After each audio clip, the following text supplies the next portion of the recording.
Hello student, आज आप लोगों को हम फर्स्ट ईयर क्लास में फिजिक्स में जो इलास्टिसिटी चैप्टर है उसके अंतर्गत सबसे पहले आपको स्ट्रेस बताएंगे, स्ट्रेन बताएंगे, हुक्स लॉ बताएंगे और एक डेरिवेशन बताएंगे यंग मॉडुलस ऑफ इलास्टिसिटी का। तो जो स्ट्रेस की परिभाषा होती है, डेफिनेशन होती है, स्ट्रेस किसको कहते हैं?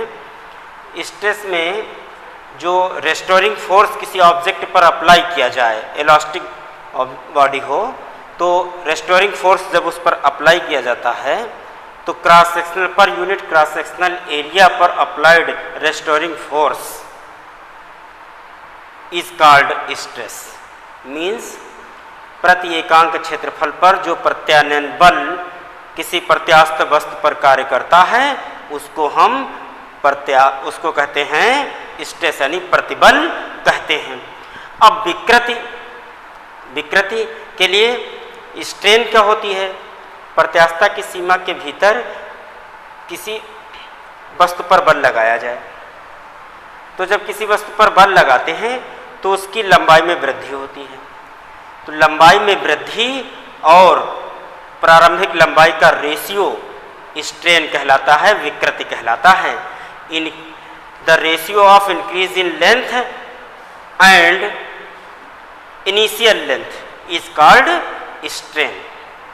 तो स्ट्रेन यूनिटलेस है और डायमेंशनल लेस है, यानी कि स्ट्रेन के लिए क्या होता है? एस टी और ए आई, यानी स्ट्रेन इक्वल टू होता है formula delta L increase in length upon initial length, ये फार्मूला होता है। और स्ट्रेस के लिए भी हमने आपको फार्मूला बताया, प्रतिबल के लिए बताया। प्रतिबल के लिए क्या बताया है? प्रतिबल के लिए बताया है एफ अपॉन ए। इसका एस आई मात्रक जो होता है, यूनिट जो होती है, न्यूटन पर मीटर स्क्वायर होता है। और विमीय सूत्र dimensional formula M L -1 T -2 होता है। यहाँ पर हमने यूनिटलेस और डायमेंशन लेस बताया है। एक छोटा सा डिफिनेशन फार्मूला ये बताना चाहते हैं, Young modulus of elasticity, Young's modulus of elasticity. तो इसके लिए आप ऐसा करिए कि एक वायर है, इसको क्लैंप से कस दिया गया है। इसकी इनिशियल लेंथ है, इनिशियल लेंथ इसकी हमने दिखा दिया कैपिटल एल है। और जब इस पर mg फोर्स अप्लाई होता है तो इंक्रीज इन लेंथ इसकी हो जाती है डेल्टा एल। कितनी हो जाती है? Delta L. और mg नीचे की ओर एक फोर्स अप्लाई किया जाता है। तो वही भाषा में लिख देंगे कि let us consider a wire clamped a जो है वॉल एंड सेकेंड कॉर्नर से क्या किया गया है, ये mg फोर्स अप्लाई किया जाता है तो उसकी लेंथ कितनी इंक्रीज हो जाती है? डेल्टा एल इंक्रीज हो जाती है। लेकिन अब ध्यान देना, हमने स्ट्रेन बताया है increase in length upon initial length. तो जो है ये लॉन्गिट्यूडनल स्ट्रेन है, यानी केवल लंबाई में ही वृद्धि होती है और लंबाई के अनुदिश ही विमाओं में परिवर्तन होता है। तो इस यंग मॉडुलस ऑफ इलास्टिसिटी के लिए कहेंगे व्हेन स्ट्रेन इज स्मॉल, जब विकृति बहुत कम हो, लघु विकृतियों के लिए the ratio of longitudinal stress to the corresponding longitudinal strain is called Young modulus of material of the body. ठीक, इसका मतलब अनुदैर्ध्य प्रतिबल और अनुदैर्ध्य विकृति का अनुपात यंग मॉडुलस ऑफ, यंग प्रत्यास्थता गुणांक कहलाता है। अनुदैर्ध्य प्रतिबल और अनुदैर्ध्य विकृति का अनुपात यंग प्रत्यास्थता गुणांक कहलाता है। तो इसको क्या लिखेंगे? फार्मूला लिखेंगे लॉन्गिट्यूडनल, यहाँ पर लिखेंगे longitudinal stress equal to force upon area. फिर लिखेंगे formula longitudinal strain equal to initial length upon, initial नहीं, increase in length upon initial length. फिर दोनों का रेशियो लिखेंगे, उसका सिंबल देंगे y इक्वल टू।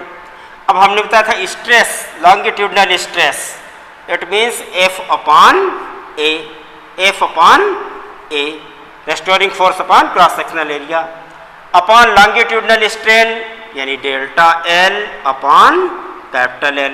तो y इक्वल टू क्या हो जाएगा, इससे F को लिख सकते हो mg, यही mg है F, और अपॉन A इसका क्रॉस सेक्शनल एरिया हम मान लेते हैं कि स्मॉल r रेडियस है इस वायर की रेडियस कितनी है, स्मॉल r है, तो ये हो जाएगा पाई r स्क्वायर, इसको उलट करके लिख देंगे तो ये capital L upon into delta L, ये फार्मूला मिल जाएगा।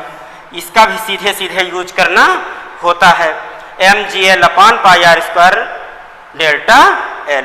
ठीक, कभी कभी न्यूमेरिकल टाइप क्वेश्चन में सीधे सीधे y equal to stress upon strain भी लिखा जाता है। तो इस तरह से इस छोटे से डेरिवेशन को आप लोग समझ लेंगे। अब ध्यान देना, यूनिट क्या होगा, इसका मात्रक क्या होगा, यंग मॉडुलस ऑफ इलास्टिसिटी का यूनिट क्या होगा, मात्रक क्या होगा। देखो ये स्ट्रेन है, इसको हमने यूनिटलेस बताया है, नहीं ये स्ट्रेन है इसको यूनिटलेस बताया है, और ये है स्ट्रेस, और स्ट्रेस का हमने एसआई मात्रक न्यूटन पर मीटर स्क्वायर बताया है, या डायमेंशनल फार्मूला m(l-1t-2) बताया है। तो जो स्ट्रेस का होता है वही स्ट्रेन का हो जाएगा, क्योंकि ये क्या है, यूनिटलेस है और डायमेंशनल लेस है।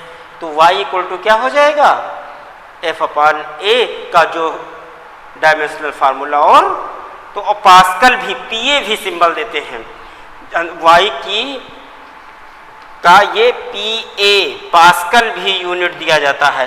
पास्कल आप लोग सोच रहे, पास्कल तो प्रेशर के लिए कहा जाता था, तो ये प्रेशर की ही तो यूनिट है, दाब की तो ही परिभाषा होती है, दाब की भी तो यही परिभाषा होती है। Pressure is the force per unit area, एकांक क्षेत्रफल पर कार्य करने वाले बल को क्या कहते हैं, दाब कहते हैं। पर यहाँ पर बल क्या है, बल सामान्य बल नहीं है, बल क्या है, रेस्टोरिंग फोर्स है, प्रत्यानयन बल है। ऐसा बल जो किसी वस्तु पर लगाया जाए तो वस्तु उस बल के लगाने का विरोध करे, और बल हटा लेने पर वस्तु अपनी प्रारंभिक अवस्था में आ जाए। ऐसे ऑब्जेक्ट को इलास्टिक ऑब्जेक्ट भी कहते हैं। Thank you student.